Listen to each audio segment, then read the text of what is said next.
Hi, everybody, and welcome back to the Mystery Sports Podcast. I've Today is just obviously a preview of what's coming up in football and just a bit of the latest news on what will be happening across obviously the weekend and what I think will happen across the weekend. So we'll get into it straight away. Obviously, there we have the Mexican Grand Prix this week, so it will be a very kind of what's the best way to say it?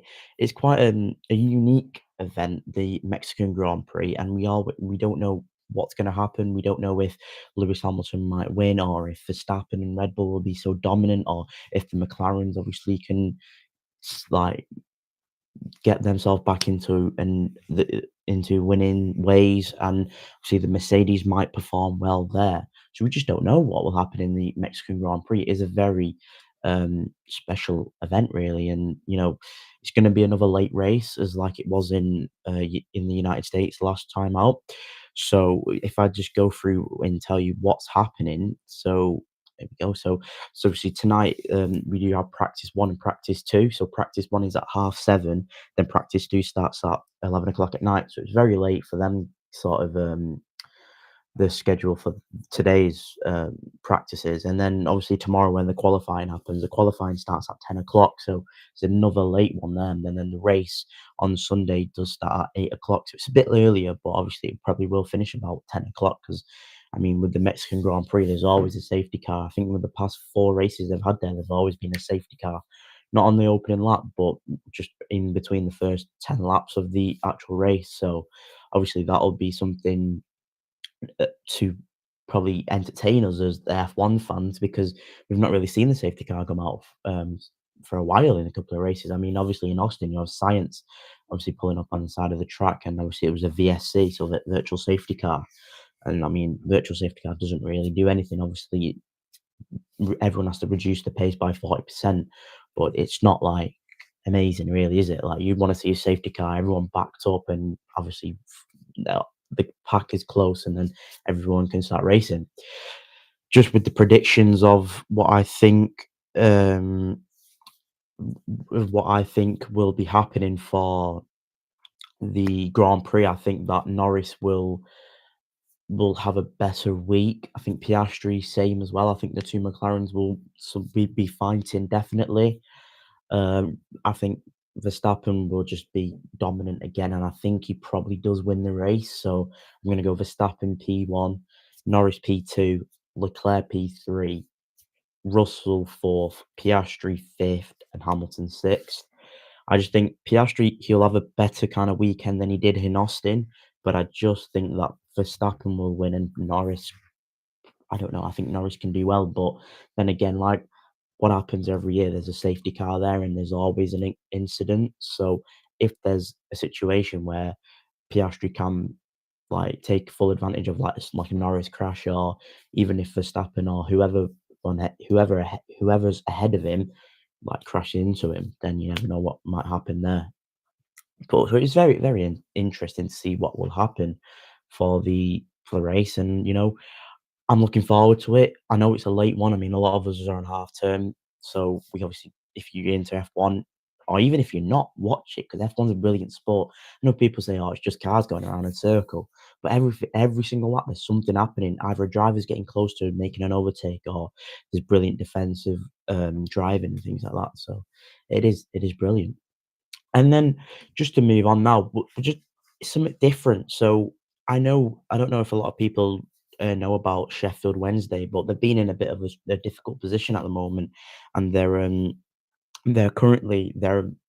administration at the moment. So, I mean, established in 1867, a brilliant, long existing club, amazing ground, Hillsborough, so much history there, in just not in the ground but in the club as well, and obviously it is a very, very sad moment for football because I feel like you're losing a very big club in terms of the fans for the club and just everything about Sheffield Wednesday and Sheffield. Really, obviously, you've got the two clubs there, United and Wednesday, and I think Wednesday make a lot of the city for Sheffield.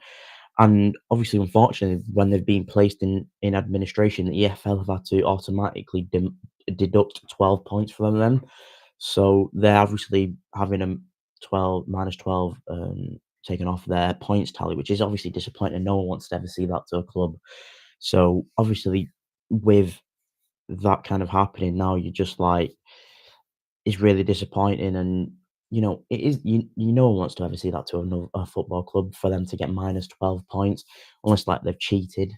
Then maybe there's obviously, you have to be punished. But when they've not cheated, if they're struggling as well with their owners and how bad the owners are, then obviously it's not the best situation for them. Like, they are now obviously with the minus 12 points, they're now minus 6 in the championship, so they obviously will be bottom.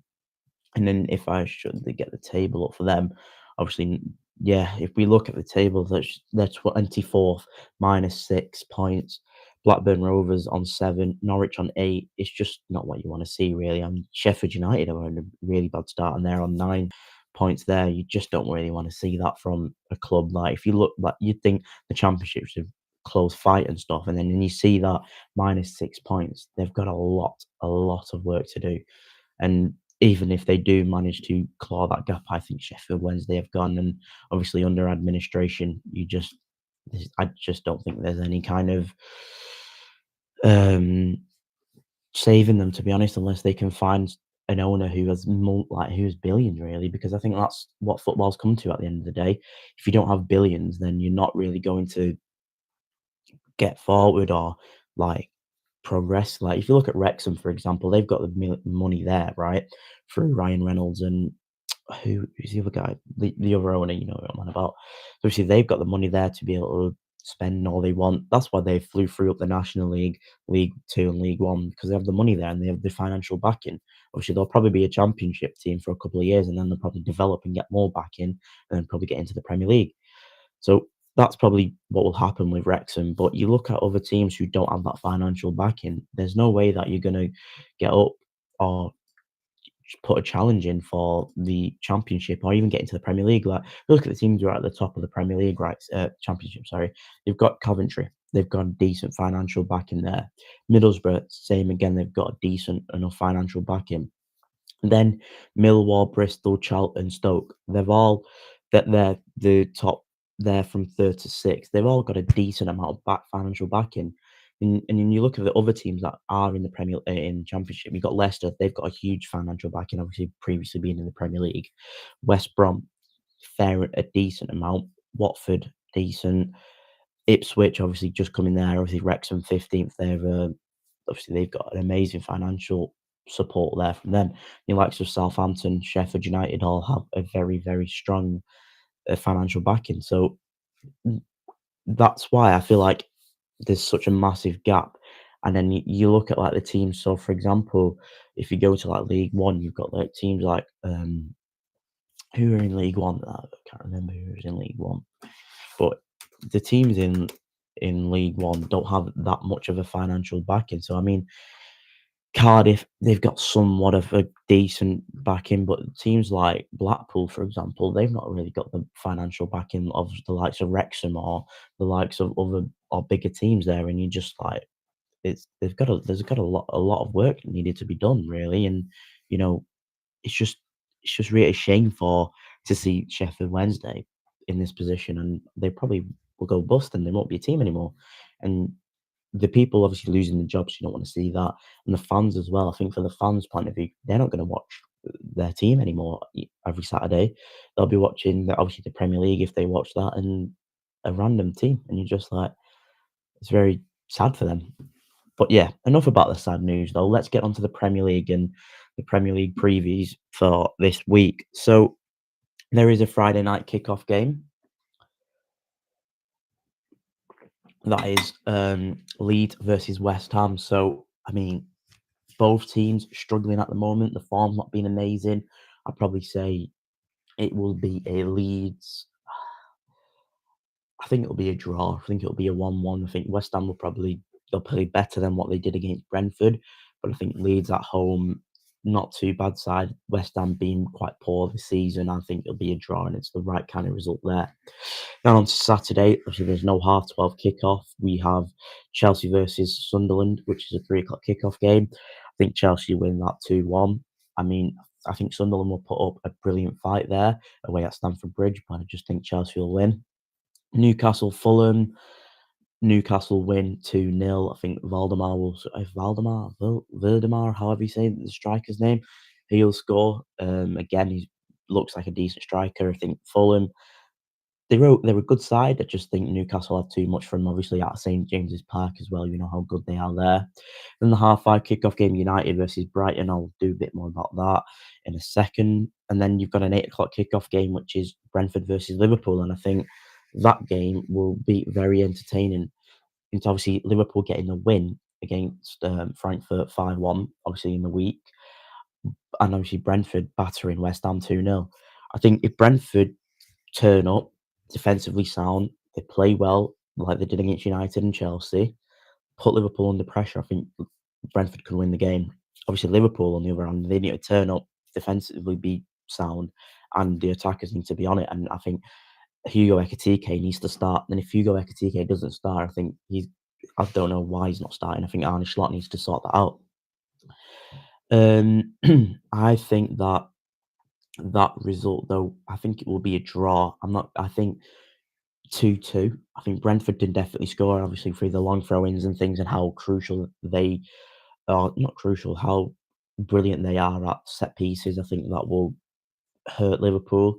And I just think against a low block, Liverpool aren't amazing. I know Arne Slot obviously complained against United, how we played a low block, but it doesn't matter. That's what you're the champions. You've got to beat teams like that. You've got to show that you can break. Doesn't matter how the opposition play, you just batter it, or you can get a win. I think that's what Arsenal are doing this year. They're playing against a low block, and they're finding results, they're finding goals, and unfortunately, Liverpool aren't doing that. And I just don't see Liverpool winning this league anymore. And I think Arsenal do win the league. Then we go to Sunday. Obviously, there's quite a few 2 o'clock kickoff games. There's 4 of them. So you've got Arsenal Palace, and I think Arsenal win that 3-2. I think it'll be a very entertaining game. Villa versus City. I think that will be a 2-1 win to City. Erling Haaland scoring again. Bournemouth versus Forest. Obviously, Deitch is back. Great start yesterday, obviously, with a 2-0 win at home in the Europa League. I think that will be a No, I think it'll be a Bournemouth 2-1 win, but I think Forest will put a very good fight up, and I think Semenyo will obviously be influential like he is for Bournemouth. Then you've got Wolves versus Burnley. I think Burnley win that game 2-0. No, 2-0, that's a bit stretch. 2-1 to Burnley. I think Wolves are a very, very poor side. Burnley, though, obviously back off a win against Leeds, 2-0 there, and I think they could probably, if they carry on with this form, they could definitely go and win that. And then you've got the half-4 kicker game, Everton versus Spurs. Obviously, Everton at home. I think Everton will win that. Do I think they'll win? With Everton, it's difficult because if they've got Jack Grealish, then they'll win it. And they'll be a better side. If they've not got Grealish, then they won't win it. They'll get battered, and Spurs will put them to the swords. I think that it will be another entertaining game, and I'm going to go 3-2 Everton. I think with Jack Grealish in the squad, they'll just look amazing. And Spurs, I mean, Spurs have started well under Thomas Frank, but I just think Everton at home and they're a decent side, and Spurs away. I know obviously they beat City 2-0 away. I just don't see Spurs going to the Hill Dickens Stadium and turning up and playing that dominant football that they should be doing.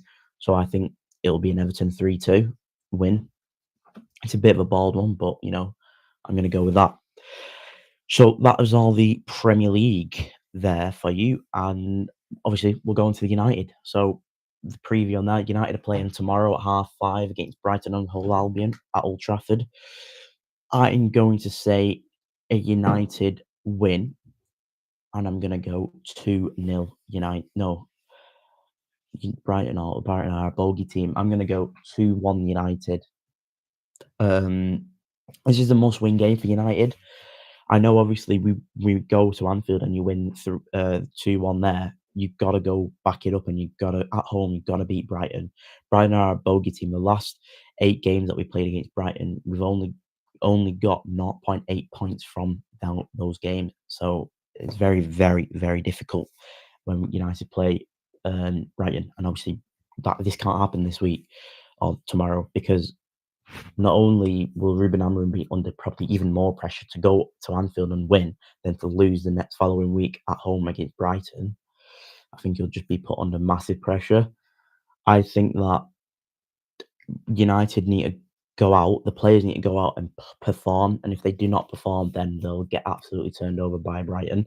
And it's happened in the previous 3 seasons where at home United just look awful against them, and they go and win like 3-0. It was last time I think, or 3-1. Then I remember when Hannibal scored an absolute worldie for us, and they went on winning like 4-2 or something. So this is one of those games where United must win it to just prove something that they're a different team and they're not just that same. You can win a big game away at Anfield, but then you're bang average though. Like you just have one of those one game moments, and then when you come against a lower side or a side which isn't as good as Liverpool, but a well drilled side, and you just get absolutely turned over by them.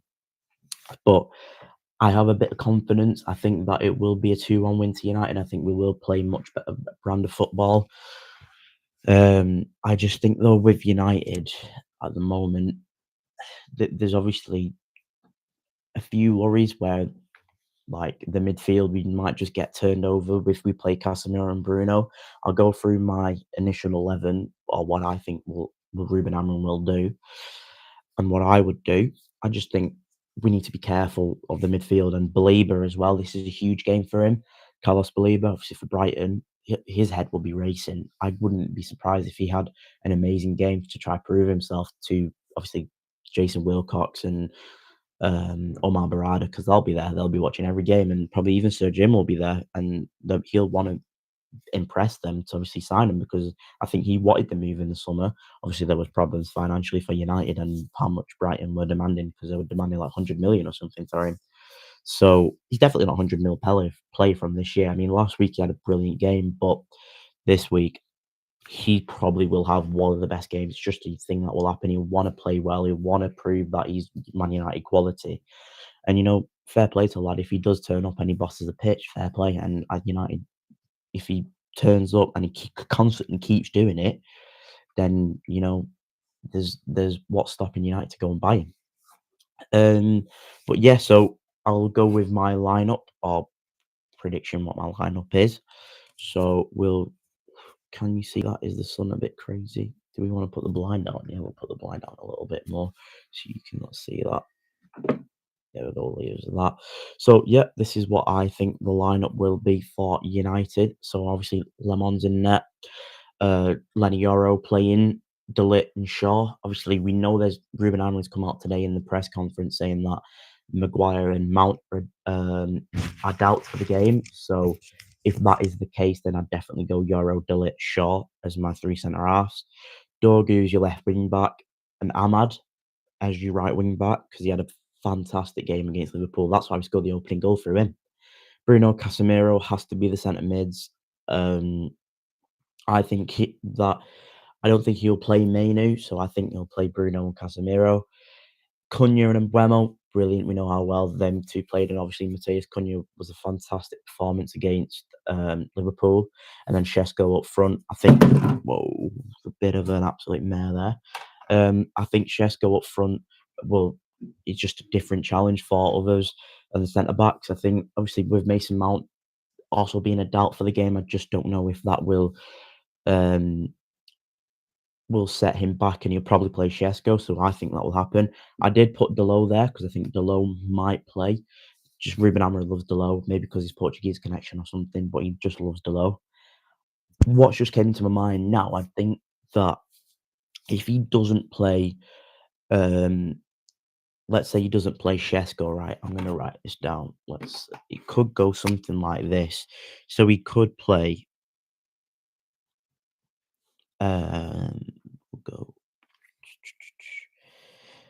he could do something which is quite unique, but I wouldn't be surprised if I did see this. So he could play Mbeumo as the striker, Bruno as in Mbeumo's position, and Ugarte in Bruno's position. He could do that, obviously, with Mount not being available and not being fit to play. So let's say he were to do that, I wouldn't be opposed to it. I just think it wouldn't be the best squad that we could definitely put out against Brighton. Um, Even you could even put Mainu there in that position. I don't think Mainu will start though. I just see him coming on in like the 70th minute or something and getting minutes there. But I think the first one that I showed you, the one in black, is what he will go for. Um, I think it'll be brilliant squad. I mean, we should have enough quality to win the game. I think we will. Obviously, Maguire, Mr. Clutch, as everyone calls him now, and I think Mr. Clutch, Harry Maguire, is gonna be a huge miss this weekend if he is not in the squad. Hopefully, he is in the squad. We'll only find out obviously tomorrow if he is there. I hope he is because I think if we need a goal at the end or something like it's 1-1 and we're in the ascendancy because I think we will have a lot of opportunities. We create a lot of opportunities. Maguire will be amazing, like he is in a lot of games. So I've got a few games here where he's absolutely bossed and just been a clutch player. 90 an equaliser against Porto, 90 plus 1, 90 plus 3 winner against Leicester in the FA Cup, 47th minute winner against Ipswich, 121 against Lyon, and we all know how brilliant that game was. Obviously, then the 89th equaliser against Grimsby. I mean, obviously, we don't talk about that game. And then the 84th minute winner, obviously, last week against Liverpool. So I mean, if Maguire doesn't turn up, I think it'd be a huge miss. And I mean, I've gave his critics. A lot of people know that I didn't really like Maguire, but I think Maguire is very, very, very influential in terms of how his aerial presence is a massive thing for us, especially when we're putting deliveries into the box because we've got the quality of putting them across into the box. Now, I think before when you had Below and Shaw doing it, I just think you didn't have really anyone who could whip the ball in properly. I mean, Shaw could do it, but very inconsistent. But when you've got Dorgu, who definitely can deliver a beautiful ball in, Bruno Fernandes, obviously we know how good he is. Cunha and Mbeumo, Ahmad as well. I think we have a lot of quality to whip those balls in, and obviously Maguire, we know how good his heading is. Obviously, he scored last week with his head, brilliant header. So you know, it's definitely like one of the games where United definitely can turn up, obviously on the back of a win, and go and win and be confident. But we have to be careful that we just don't let Brighton overrun our midfield and go and win that game like 3-1 like they do every bloody other year. Because Brighton are a very good side. They're very drilled, and they're a bogey team. They literally are a bogey team. But obviously we'll hope to win that game. And then Ruben Amorim did come out, obviously, with his press conference saying that Lisandro Martinez is still out of the game despite his first team training this week and being reintroduced into the squad. Hopefully, he was saying he doesn't know when he's going to come back, but hopefully, as a United fan, I hope he comes back in maybe not next week, but who are United's next few games? So obviously Brighton now, um, then then oh, then Nottingham Forest away, and then Spurs away. So hopefully he does come back. If he comes back for that Forest game, I'd be happy. But hopefully he can be back before the Everton game, which is after the Spurs game. That's the 24th of November. So obviously it'll be we hope and we pray that he's back because he's a very very great. He's probably arguably our second best or third best centre back. Probably on his day, he's probably our best centre half on the ball, especially. But him, Delit, Yoro, them at the back. Wow, I think we've got a great and add Maguire into that list. Those four, those four centre halves are brilliant, and I think we could even add one more. I mean, Aiden Heaven as well. I know he's obviously not that amazing established player yet, but he's definitely got the qualities there to become one of the best centre backs we've ever seen or in the Premier League. But yeah, so obviously I'm saying 2-1 to United. We just got to make sure we turn up and we play well. But yeah, if you've got any opinions or any other questions that you want to ask me, put them in the comments section below, and I'll respond to them. I mean, I did obviously see Harris was mentioning some of them and talking about Arne Slot and stuff. I don't think he deserves to go out yet. He's not that kind of. I think he definitely has to be under pressure because you can't be losing 4 games in a row. But I think that game against Frankfurt kind of showed them there they can score and who they need to play and why Ekatike must start for them. But with Liverpool, they've definitely got to turn up this week, and if they don't win against Brentford tomorrow night, then questions definitely have to be asked. And is Arne Slot actually a really good manager? Is he brilliant, or is he just a bang average manager? Is he like a Ten Hag? Like you just turn. I mean, he's not Ten Hag. Obviously, he's won the league, right? That's just clear that up there. But is he obviously Klopp's team won? I think Klopp team won the Premier League last year. So is Arne Slot actually a decent manager? Can he drill players? Can he make impact his style of play or style of football onto the pitch? And can the players do it? Because they spent 400 odd million in the summer transfer window, and they've looked bang average this year. I mean, like, the games that they've won, okay, yeah, they didn't win convincingly. I don't think. I don't remember them winning convincingly. Like the Bournemouth game, they bottled a 2-0 lead. Obviously, gone and won 4-2 at the end because Bournemouth were exposed. Burnley, they won late on. Arsenal, they won by a Szoboszlai free kick. Um, well, I think that's all the games they've won really this year. I don't think they've won many. I mean, United basically turned up. I mean, they had a lot of chances, but United just played into their hands, and they won the game because of set pieces and defensively sound. And Liverpool couldn't break a low block, and Arne Slot starts trying about it. And I don't think I think that's the first sign of his kind of weakness, that he's a bit of a whinge bag, and he doesn't kind of own up for his kind of like, I don't know, his substitutions maybe, or like his mistake that he does, and that his team should be better and they should be breaking down those low block teams. But I mean, Arsenal did it, and they only just about won the game through a free kick. Obviously, United beat them at Anfield. So yeah, but if you got any questions or anything you want me to speak about in the next up and coming video, so I'll do a video tomorrow after the United game, and then I'll do the Sunday video about obviously what's happening overall in obviously the Premier League, uh, not WSL. The women's are playing tonight. Not tonight. England women's are playing. What day are they playing? Tomorrow night. So I'll do a bit of a obviously an opinion on that and what I think of that game and what I made of it. And yeah, obviously Formula One and Rochdale Women's away. Obviously they're playing away at MSB Woolton. Which, I mean, both of them should be a good game. I mean, the FA Cup last time was a very, very tight game, 3-2 Rochdale. So hopefully, obviously, the quality of O'Connor and Ashton, Smith, Coates, Barnett can put it together and obviously get a win for the Dale. But yeah, right, I'll catch you all in a bit. And yeah, have a good day.